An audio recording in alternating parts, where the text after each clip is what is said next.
নমস্কার বন্ধুরা, দীপাস কিচেনে আপনাদের সবাইকে স্বাগত। আমার খুব শরীর খারাপ ছিল, তাই দুদিন ভিডিও করতে পারিনি।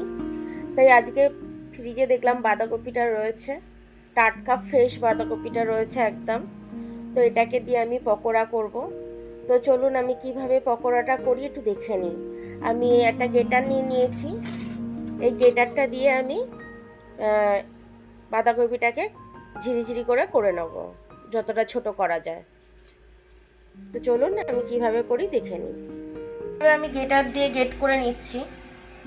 আপনারা গ্রেটার দিয়ে না গ্রেট করলেও আপনারা পারলে মিক্সিতে একবার ঘুরিয়ে নেবেন, তাহলেও হয়ে যাবে।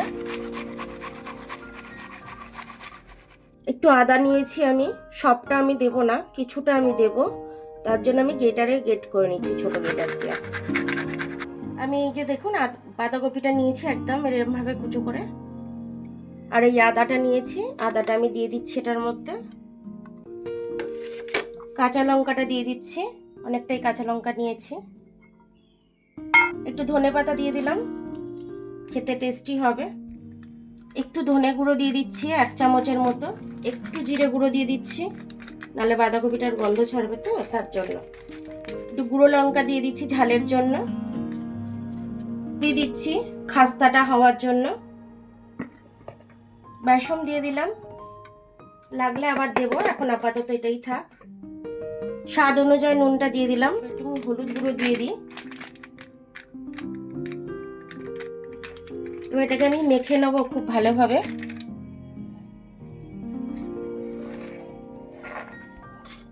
এটা কিন্তু আমি মেখে 5 মিনিট রেখে দেবো, কারণ বাঁধাকপির মধ্যে নুন পড়েছে, জলটা বেরোবে।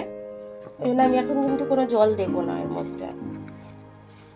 এটা চাপা দিয়ে আমি এখন রেখে দেবো। চাপা দিয়ে রেখে দিয়েছিলাম, খুলে দেখে নিচ্ছি কতটা জল বেরিয়েছে। অনেকটা নরম হয়ে গেছে। আমি এইভাবে শেপে দিচ্ছি, আপনারা যে কোনো শেপে দিতে পারেন। আমি সবকটা অল্প কটা করে ছেড়ে দিলাম। আমি দেখুন যতটা আমার ফ্রাই প্যানে ধরেছে আমি ততটা ছেড়েছি। তেলটা যাতে আমার কম ঠান্ডা কম ছিল, সেই কম ঠান্ডাতেই আমি দিয়েছি এটা, যাতে ভেতর থেকে সেদ্ধ হয় জিনিসটা। এইভাবে আমি সবকটা করে নেব, করে নিয়ে দেখাচ্ছি। লাল করে আমার বাঁধাকপির পকোড়াগুলো হয়ে গেল। আমি এবার এগুলো তুলে নিচ্ছি সব। দেখুন আমার পকোড়াগুলো খাওয়ার জন্য একদম তৈরি হয়ে গেছে। বিকেলে স্ন্যাক্স হিসাবে তো ভীষণই ভালো লাগবে, আর চায়ের সাথে তো দারুণভাবে জমে যাবে। চায়ের সাথে কেউ সস দিয়ে খেতে চাইলে সস দিয়ে খেতে পারবে, সস দিয়ে এরকমভাবে বুড়িয়ে খেতে পারবে। তারপরে এখানে তো আমি ধনেপাতার সস করেছি, ধনেপাতার সস দিয়েও খেতে পারবে। যেটা দিয়ে খাবে সেটা দিয়েই খুব ভালো লাগবে। তো এরকমভাবে করে খাবেন, খেয়ে আমাকে কমেন্টস করে জানাবেন যে আপনাদের আমার ভিডিওটা কেমন লাগলো। আমার ভিডিওটা দেখার জন্য অনেক অনেক ধন্যবাদ। আমার ভিডিওটা যদি আপনাদের পছন্দ হয়, লাইক, সাবস্ক্রাইব, বেল আইকনটা একটু টিপে দেবেন।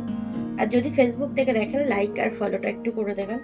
আবার কাল দেখা হবে নতুন রেসিপির সাথে। ততক্ষণ আপনারা ভালো থাকবেন, আমি আসছি।